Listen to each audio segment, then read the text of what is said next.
Hello student, तो एक बार फिर से आपका हमारे YouTube channel concept study circle में आपका स्वागत है।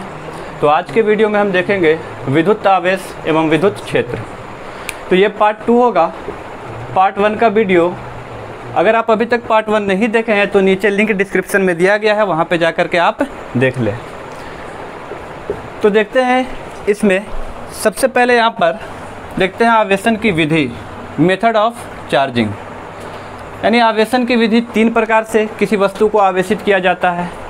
तो जो पहला होगा वो होगा प्रेरण विधि। पहला होगा प्रेरण विधि, इंग्लिश में कहेंगे बाय इंडक्शन, बाय इंडक्शन या charging by induction, by induction. तो क्या होता है प्रेरण विधि में, देखते हैं यहाँ पर। तो मान लेते हैं कि एक वस्तु है,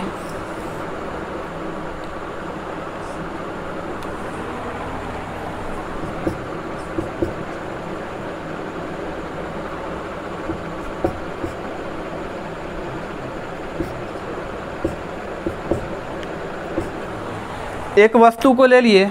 जो वस्तु कैसा है, ये उदासीन है। ये वस्तु कैसा है, उदासीन, यानी ये न्यूट्रल है, इस पर कोई चार्ज नहीं है।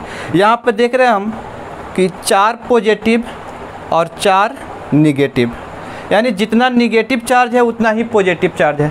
तो जब निगेटिव चार्ज और पॉजिटिव चार्ज की संख्या बराबर है तो ऐसे वस्तु को क्या कहेंगे, उदासीन, यानी इस पर कोई चार्ज नहीं है। एक और वस्तु लेते हैं, एक और वस्तु, ये वस्तु जो है पॉजिटिवली चार्ज है। इसमें क्या, इसमें जो दिया हुआ है ये प्लस चार्ज है, तो इस वस्तु को क्या कहेंगे, पॉजिटिवली चार्ज। तो ये वस्तु जो है चार्ज है और ये क्या है, अनचार्ज, यानी ये उदासीन है, इस पर कोई चार्ज नहीं है। जितना प्लस है इसमें, जितना प्लस चार्ज उतना ही क्या है, माइनस चार्ज। अब क्या करते हैं प्रेरण विधि में कि इस वस्तु के समीप में, दोनों को सटाना नहीं है, केवल इसके समीप में इस वस्तु को ले जाएंगे। यानी इस वस्तु के समीप में इस वस्तु को ले जाते हैं, देखते हैं क्या होता है। तो ये वस्तु कैसा था, जितना प्लस चार्ज उतना माइनस चार्ज, जितना प्लस चार्ज उतना माइनस चार्ज। 4 प्लस चार्ज है तो 4 प्लस चार्ज, 2 माइनस चार्ज है 2 माइनस चार्ज। अब इस वस्तु के समीप में इस वस्तु को लाएंगे, तो इसको समीप लाते हैं। तो समीप लाएंगे तो क्या होगा, तो पिछले वीडियो में हमने बताया था कि जो प्लस चार्ज है, यानी सजातीय आवेश, सॉरी विजातीय आवेश नहीं, सजातीय आवेश, यानी प्लस चार्ज, तो प्लस प्लस में क्या होता है, विकर्षण, या माइनस माइनस है तो इसमें क्या होगा, विकर्षण। यानी ये दोनों में दुश्मनी है, प्लस प्लस, ये इसको देखना नहीं चाहेगा, ये इसको देखना नहीं चाहेगा।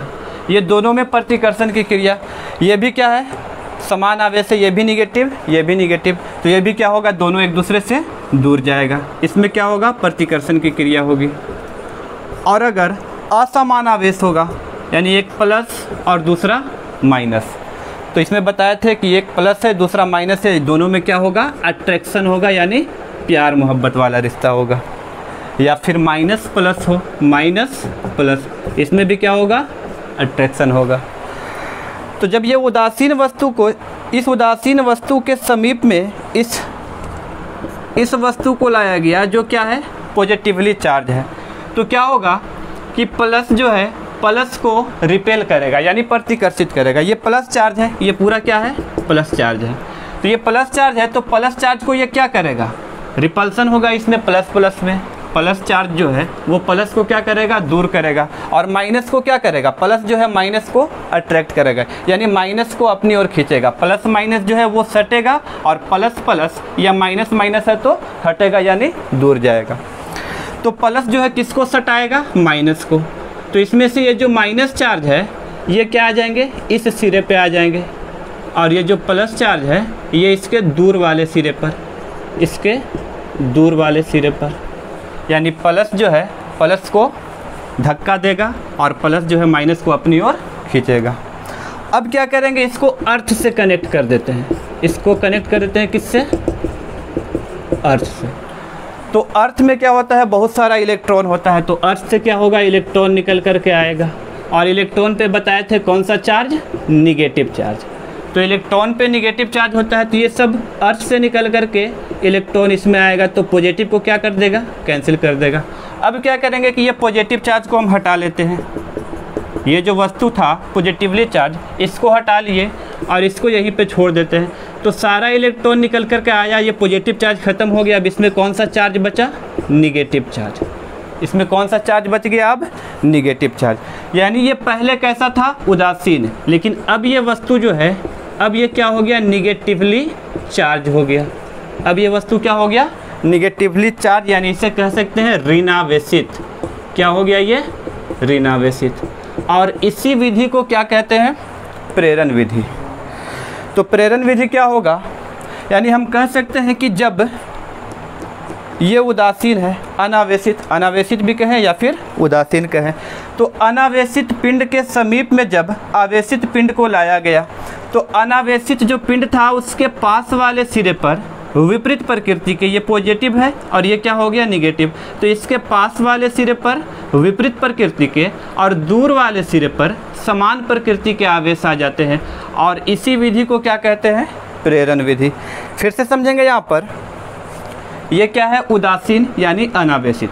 तो अनावेशित वस्तु के समीप में किसको लाया गया, आवेशित वस्तु को। ये अनावेशित वस्तु है, तो अनावेशित वस्तु के समीप में आवेशित वस्तु को लाया गया, तो क्या हो रहा है यहाँ पर, अनावेशित जो है यहाँ पे वस्तु, उसके पास वाले सिरे पर विपरीत प्रकृति के, प्लस के विपरीत में क्या होगा, माइनस, तो पास वाले सिरे पर विपरीत प्रकृति के और दूर वाले सिरे पर समान प्रकृति के आवेश आ जाते हैं। तो आवेशन के इस विधि को क्या कहेंगे, प्रेरण विधि। तो लिख लेते हैं इसे हम, होगा जब अनावेशित पिंड के समीप, जब अनावेशित पिंड के समीप आवेशित पिंड को लाया जाता है, आवेशित पिंड को लाया जाता है, केवल समीप लाना है, समीप लाना, इसको सटाना नहीं है, हटा करके रखना है। तो जब अनावेशित पिंड के समीप आवेशित पिंड को लाया जाता है, तो इसके पास वाले सिरे पर, तो इसके पास वाले सिरे पर, तो इसके पास वाले सिरे पर, इसके पास वाले सिरे पर कौन सा आवेश आ रहा है, विपरीत प्रकृति के। पास वाले सिरे पर किस प्रकृति के, विपरीत प्रकृति के, तथा दूर वाले सिरे पर, दूर वाले सिरे पर, तो दूर वाले सिरे पर कौन सा, समान प्रकृति के। ये प्लस था, ये भी प्लस, यानी दूर वाले सिरे पर किस प्रकृति के, समान प्रकृति के। दूर वाले सिरे पर समान प्रकृति के आवेश आ जाते हैं, आवेश आ जाते हैं। तो आवेशन के इस विधि को, तो आवेशन के इस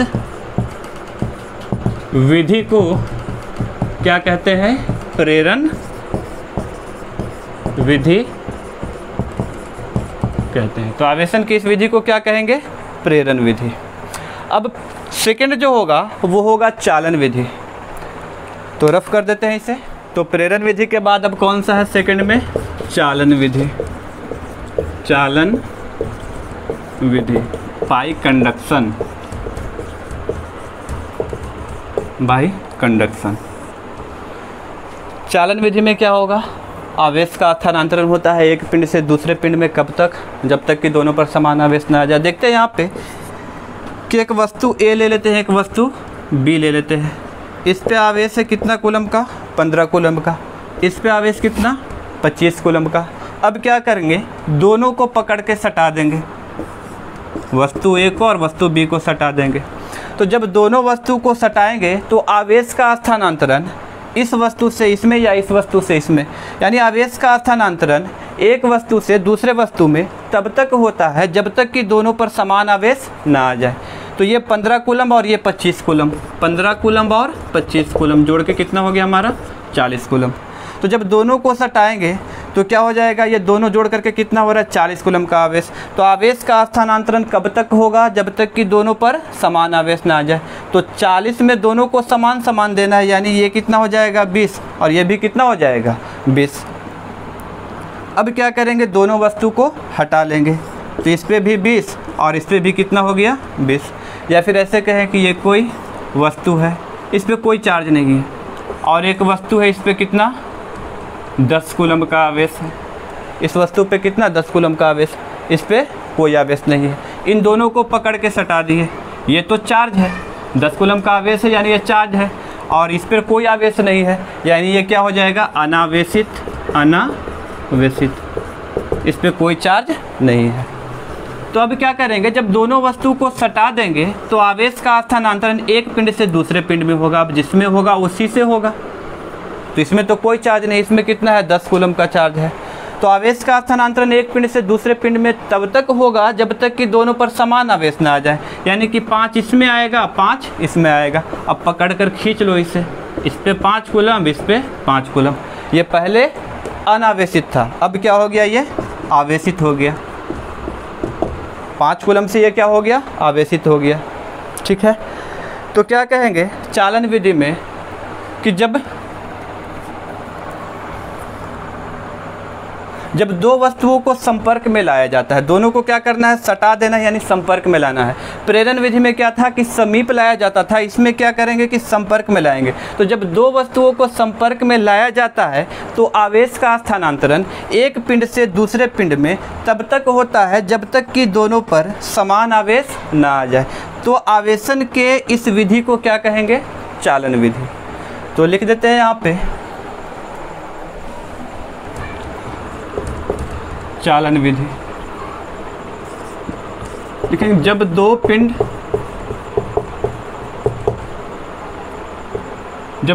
को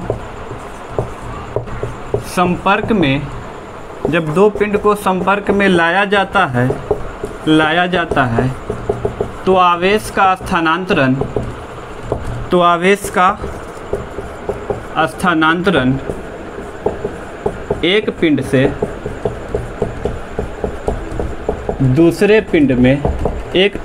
एक पिंड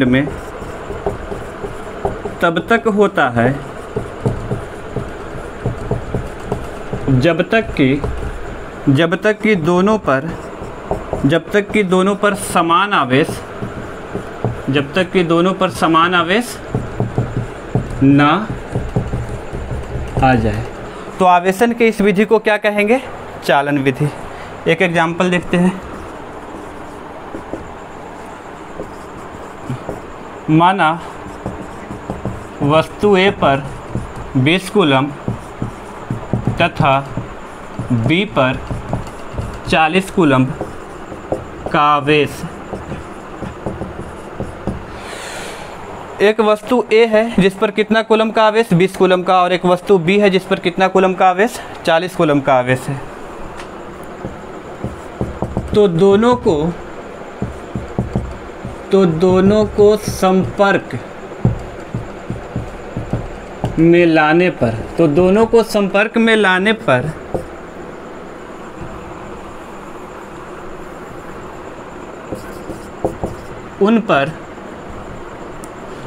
संपर्क में लाने पर उन पर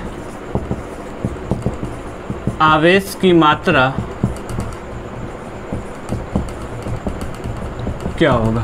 क्वेश्चन है, एक वस्तु A है जिस पर 20 कूलम का आवेश और एक वस्तु B है जिस पर कितना कूलम का आवेश 40 कूलम का आवेश।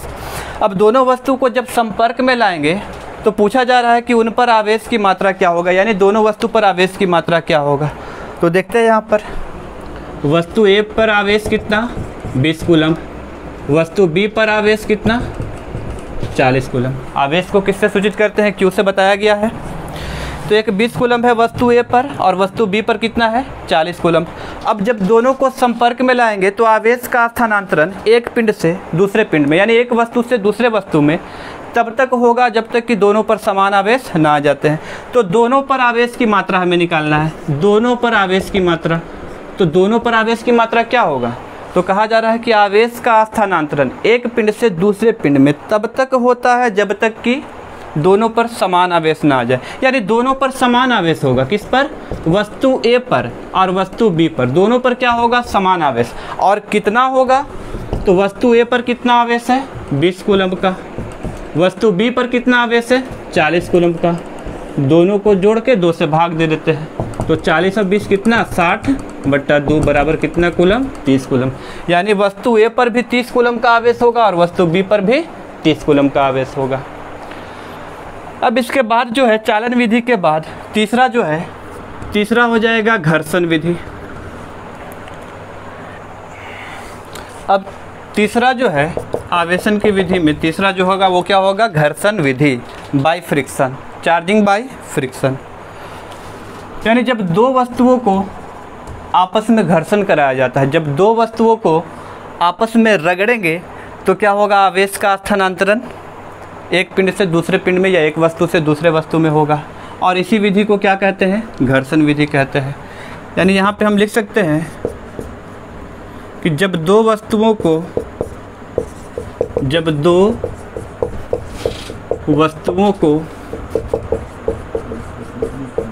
आपस में रगड़ा जाता है, जब दो वस्तुओं को आपस में रगड़ा जाता है तो आवेश का स्थानांतरण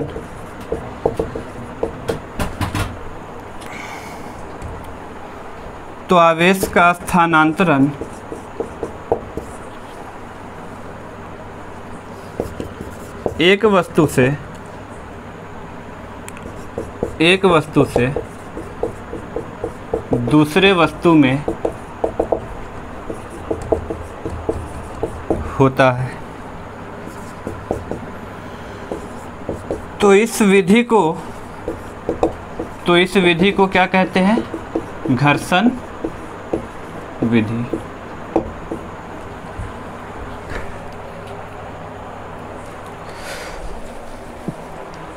अब इसके बाद देखते हैं विद्युतीय बल। क्या है विद्युतीय बल? तो इसे रफ कर दिया जाए। तो आवेशन विधि के बाद देखते हैं आवेश की विमा।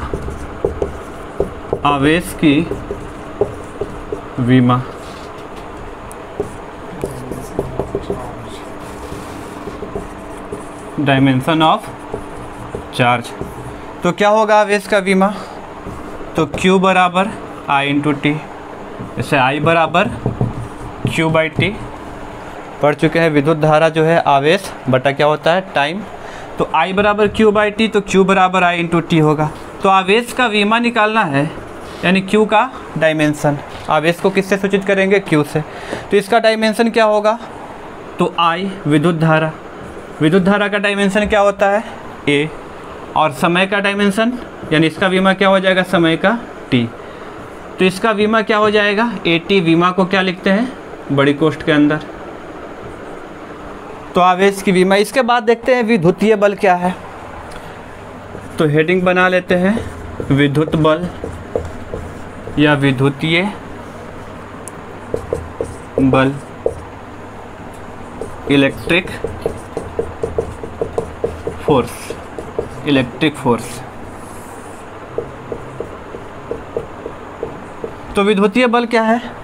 दो आवेशों के बीच जो लगने वाला बल है वही क्या होगा? विद्युतीय बल होगा।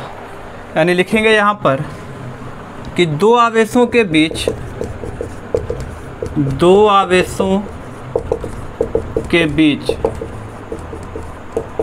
लगने वाला, तो बताए थे आवेश के बीच कैसा बल लगेगा? या तो आकर्षण या तो प्रतिकर्षण। अगर समान आवेश होंगे प्लस और प्लस तो कैसा बल लगेगा? प्रतिकर्षण बल। और असमान आवेश होगा जैसे प्लस और माइनस, तो इसमें कौन सा बल लगेगा? आकर्षण बल। तो इन दो आवेशों के बीच जो बल लग रहा है इसी बल को क्या कहेंगे? विद्युतीय बल कहेंगे। तो ये बल कैसा हो सकता है? या तो प्रतिकर्षण बल होगा या तो आकर्षण बल होगा। ये किस पे डिपेंड करेगा? चार्ज पे। अगर समान आवेश होंगे तो प्रतिकर्षण बल और असमान आवेश होंगे तो आकर्षण बल। तो लिखेंगे यहाँ पे कि दो आवेशों के बीच लगने वाले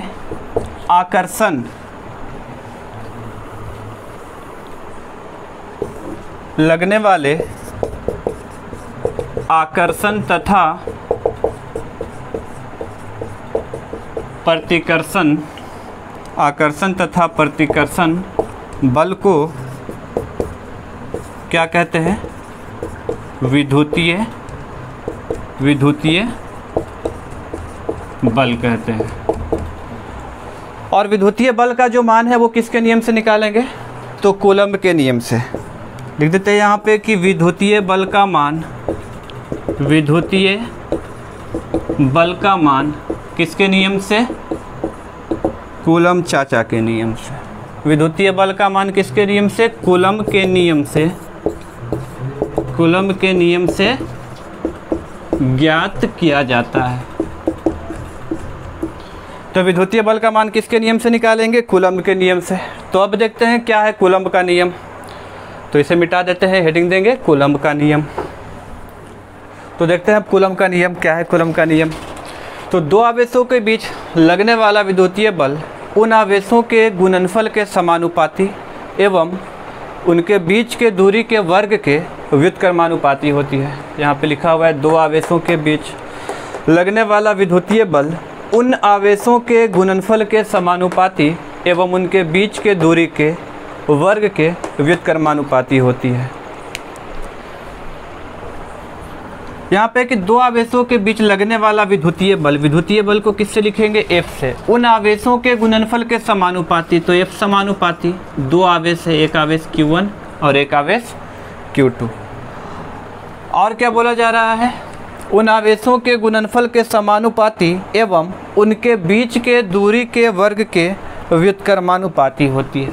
तो F व्युत्क्रमानुपाती है तो 1/, और उन आवेशों के बीच की दूरी, जैसे में दो आवेश है, मान लेते हैं यहाँ पे एक आवेश है Q1 और एक आवेश है Q2, तो दोनों के बीच का जो दूरी है मान लेते हैं कितना? R। तो इसके व्युत्क्रमानुपाती होती है, दूरी का वर्ग है यानी 1/, कितना हो जाएगा यहाँ पे? R²। F व्युत्क्रमानुपाती कितना हो गया? R²। तो ये है कूलम्ब का नियम। अब इसका सत्यापन भी कर देते हैं।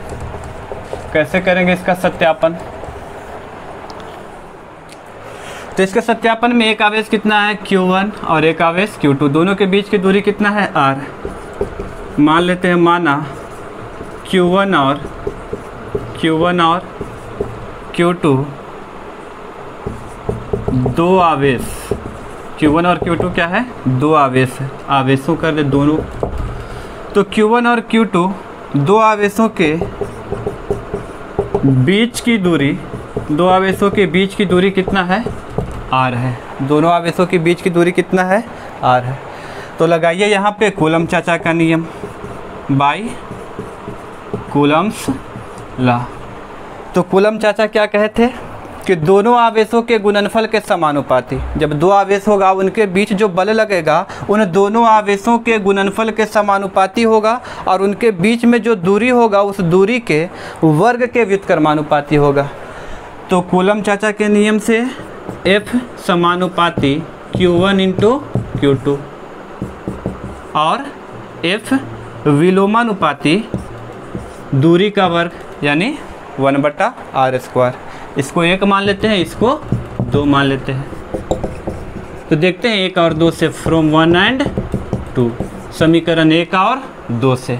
तो समीकरण 1 और 2 से क्या हो जाएगा? तो 1 में है Q1 × Q2 और 2 में कितना? 1।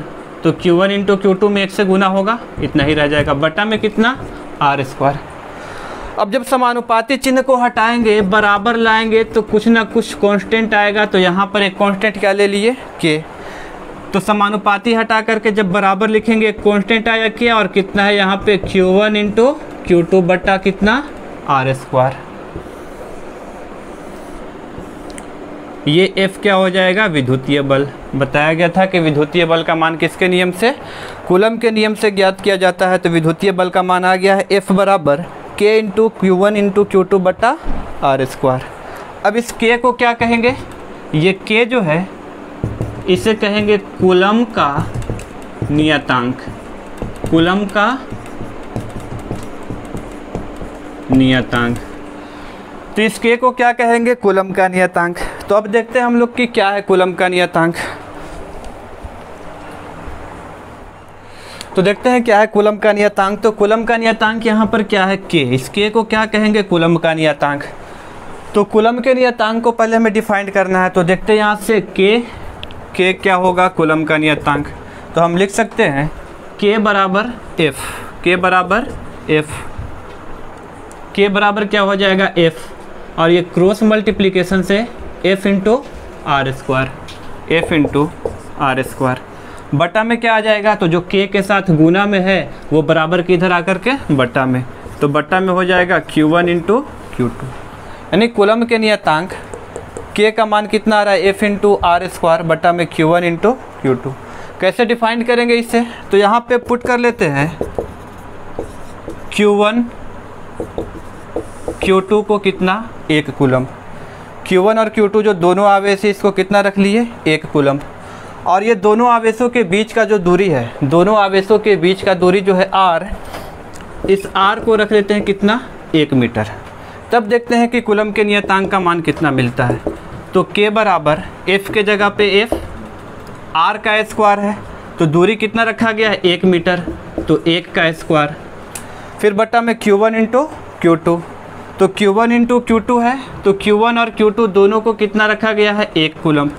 तो Q1 इंटू Q2 के जगह पर 1 इंटू 1, यानी k बराबर 1 का स्क्वायर कितना, f के जगह पे f, और 1 का स्क्वायर 1, 1 गुना 1 से 1, 1 से 1 कैंसिल, यानी k बराबर क्या मिल गया हमें, f। यानी जो कूलम्ब का नियतांक था वो किसके बराबर, f के बराबर। और ये f जो है, f क्या है, विद्युतीय बल, F क्या है, विद्युतीय बल। तो कूलम्ब का नियतांक जो है विद्युतीय बल के बराबर आ रहा है। किस कंडीशन में आ रहा है कि जब दोनों आवेश को कितना के बराबर, 1 कूलम्ब के बराबर, और उनके बीच की दूरी कितना, 1 मीटर रख दिए। तो जो कूलम्ब का नियतांक है वो किसके बराबर आ रहा है, विद्युतीय बल के बराबर आ रहा है। तो इसको हम डिफाइन कर सकते हैं, कैसे कैसे परिभाषित करेंगे इसको। तो हम लिख सकते हैं कि जब 1 कूलम्ब के 2 आवेशों को, ये दोनों आवेश कितना कूलम्ब का है, 1 कूलम्ब, तो 1 कूलम्ब के कितना आवेश, 2 आवेश। 1 कूलम्ब के 2 आवेशों को, 1 कूलम्ब के 2 आवेशों को 1 मीटर की दूरी पर, दूरी कितना लिया गया है, 1 मीटर। तो 1 कूलम्ब के 2 आवेशों को 1 मीटर की दूरी पर रखने से, 1 कूलम्ब के 2 आवेशों को कितना दूरी पर रखेंगे, 1 मीटर की दूरी पर। तो 1 कूलम्ब के 2 आवेशों को 1 मीटर की दूरी पर रखने से प्राप्त विद्युतीय बल किसके बराबर हो जाता है, ये जो विद्युतीय बल है किसके बराबर हो गया, कूलम्ब के नियतांक के बराबर। तो प्राप्त विद्युतीय बल कूलम्ब के नियतांक के क्या होता है, बराबर होता है। 1 कूलम्ब के 2 आवेशों को, 1 कूलम्ब के 2 आवेशों को कितना दूरी पर रखेंगे, 1 मीटर की दूरी पर। तो जो कूलम्ब का नियतांक प्राप्त होगा वो किसके बराबर, विद्युतीय बल के बराबर। या कहेंगे 1 कूलम्ब के 2 आवेशों को 1 मीटर की दूरी पर रखने से जो विद्युत बल का मान प्राप्त होता है वो किसके बराबर होता है, कूलम्ब के नियतांक के बराबर। तो ये इसका डेफिनेशन हो जाएगा कूलम्ब के नियतांक का। अब देखते हैं कूलम्ब के नियतांक का मान क्या होगा।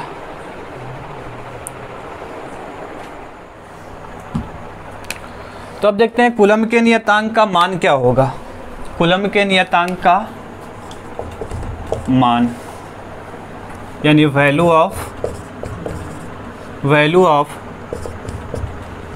कूलम्ब्स कांस्टेंट, कूलम्ब के नियतांक का मान क्या होगा।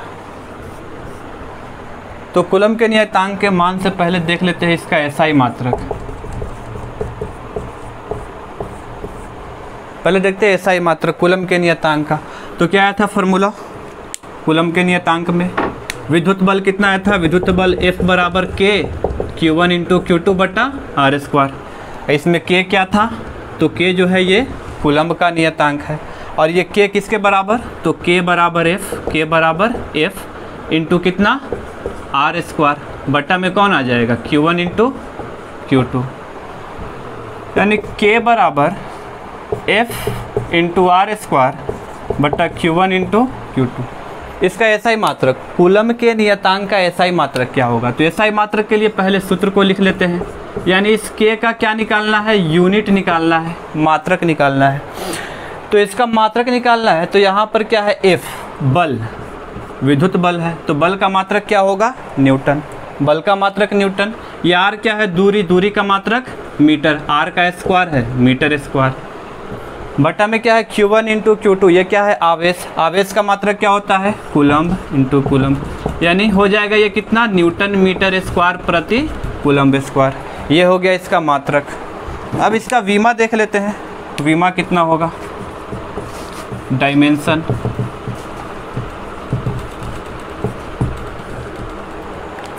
तो डायमेंशन क्या होगा? तो डायमेंशन भी सूत्र से निकालेंगे। किसका डायमेंशन निकालना है? K का। K क्या है? कूलम्ब का नियतांक। तो क्या होगा इसका वीमा? देखते हैं यहाँ पर पहले फॉर्मूला कितना है? F विद्युतीय बल। तो विद्युत बल का वीमा कितना? ml t का पावर -2, ml t का पावर -2। ये वीमा किसका हो गया? विद्युत बल का। अब कितना है? दूरी, r का स्क्वायर। r क्या है? दूरी। तो दूरी का स्क्वायर कितना होगा? दूरी का वीमा हो जाएगा L। दूरी का वीमा कितना? L। अब स्क्वायर है तो यहाँ पर स्क्वायर दे देंगे। इसके बाद Q1 इंटू Q2। Q1 और Q2 दोनों क्या है? आवेश। आवेश का वीमा कितना? 80। तो 80 इंटू 80। तो क्या हो जाएगा इसका वीमा? इसका वीमा तो m के जगह पर m, l के जगह l और l स्क्वायर दोनों गुना होकर कितना? LQ। t का पावर कितना? -2। और ये t इंटू टी जब ऊपर जाएगा तो पावर में -1, इसका भी -1। तो -2 पहले से, -1 ऐड होकर के -2, यानी t का पावर कितना? -4। a और a गुना होकर कितना? a square. जब ये ऊपर जाएगा तो कितना होगा? a का पावर -2। mlq t का पावर -4, a का पावर -2। तो ऐसा ही मात्रक और वीमा हो गया। अब देखते हैं क्या होगा कूलम्ब के नियतांक का मान। तो कूलम्ब के नियतांक का मान देखते हैं अब। तो देखते हैं अब कूलम्ब के नियतांक का मान। कूलम्ब के नियतांक का मान, कूलम्ब के नियतांक का मान, वैल्यू ऑफ कूलम्ब्स कांस्टेंट। तो कूलम्ब के नियतांक क्या था? कूलम्ब का नियतांक K। तो कूलम्ब के नियतांक का मान हो जाएगा K बराबर 1/4 pi epsilon naught into epsilon r।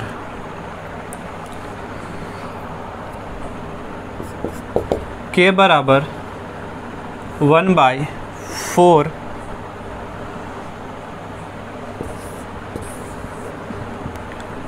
4 के जगह पे 4 होगा। पाई का मान कितना? 3.14 एप्सिलॉन नॉट। तो एप्सिलॉन नॉट का मान क्या होगा? देखते हैं एप्सिलॉन नॉट का मान। तो एप्सिलॉन नॉट क्या होगा? किसी माध्यम का परावैद्युतांक, इंग्लिश में कहेंगे इसे परमिटिविटी। और ये एप्सिलॉन r माध्यम का क्या हो जाएगा? आपेक्षिक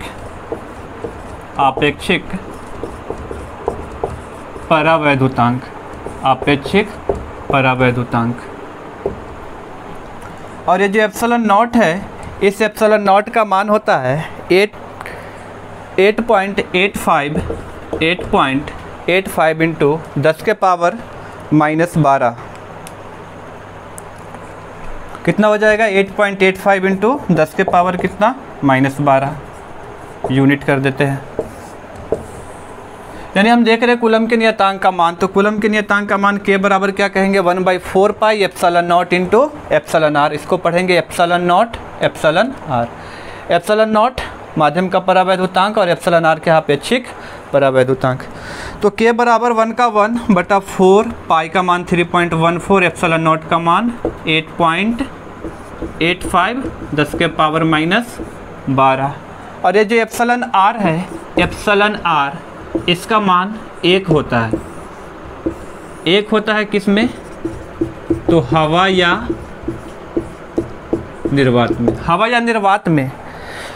हवा या निर्वात में ये जो एप्सिलॉन आर है इसका मान कितना होगा, 1 होगा। बाकी अलग अलग माध्यम में इसका मान बदलते रहता है, लेकिन हवा और निर्वात के लिए इसका मान कितना, 1 लिया जाता है। तो एप्सिलॉन आर के जगह पे कितना रख देते हैं, 1। जब ये सबको कैलकुलेट करेंगे तो इसका मान मिल जाएगा 9 × 10⁻9 के बराबर। तो एक कूलम्ब के नियतांक जो है के, इसका न्यूमेरिकल वैल्यू कितना आएगा, 9 × 10⁻9।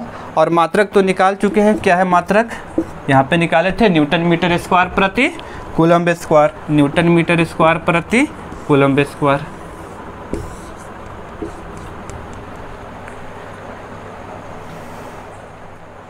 तो कूलम्ब के नियतांक के मान में, कूलम्ब के नियतांक का मान जो था एप्सिलॉन नॉट एप्सिलॉन आर। अब ये जो एप्सिलॉन नॉट है इसका मात्रक निकालते हैं, एप्सिलॉन नॉट का मात्रक। तो हेडिंग देंगे एप्सिलॉन नॉट का मात्रक, एप्सिलॉन नॉट का मात्रक। तो इसे रफ कर देते हैं।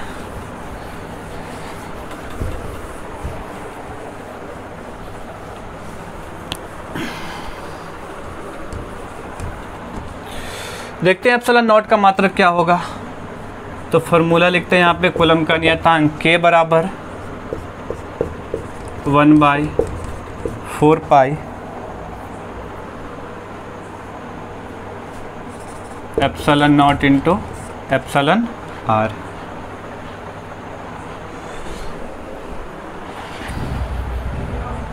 एफ बराबर विद्युत बल F बराबर K into Q1 into Q2 बटा R स्क्वायर। या F बराबर K का मान यानी कूलम्ब के नियतांक का मान कितना था, 1/4 pi epsilon naught into epsilon R into Q1 into Q2 बटा R स्क्वायर।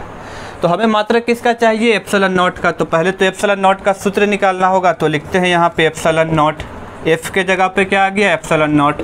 तो एप्सिलॉन नॉट के जगह पे कौन जाएगा, F।